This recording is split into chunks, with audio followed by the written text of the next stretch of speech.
যে মার্কেট হয়েছে এই সাইডে একটা ফ্যাক্টরি আছে, এটা হচ্ছে টেকনোডাক্স ওষুধ ফ্যাক্টরি। হ্যাঁ, এই টেকনোডাক্স ওষুধ ফ্যাক্টরি এর সামনে 5 কাঠা জমি বিক্রি করা হবে। মার্কেট পজিশন, এখানে একটা হোটেল আছে।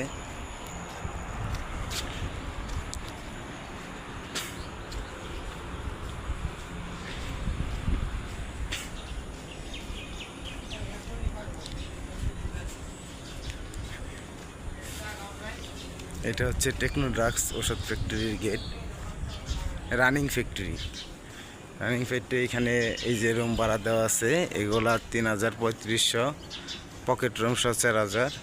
এই মার্কেট আছে, সকালে ভিডিও করতেছি যার কারণে মার্কেটগুলো বন্ধ। এটা পাকা রাস্তা, এটা হচ্ছে 29 ফিট রাস্তা, 29 ফিট রেকর্ডীয় রাস্তা। এই যে ওয়াল থেকে এই যে এই পর্যন্ত এই দিক দিয়ে টোটালটাই রাস্তা। রাস্তাটা গাড়ি যায় ভাঙ্গা ফেলাইছে, এটা ইটের সোলিং ছিল, পাকা স্যাংশন হয়ে রয়েছে। এটা টোটাল রাস্তা। এখানে এই যে মার্কেট, এই যে রাস্তা, এই যে এখান থেকে এই যে খুঁটি, এই খুঁটিতে শুরু করে ওই যে বাউন্ডারি, আর এইদিকে জমি সমতল উঁচু জমি, এখানে 5 কাঠা জমি। এই যে খুঁটি,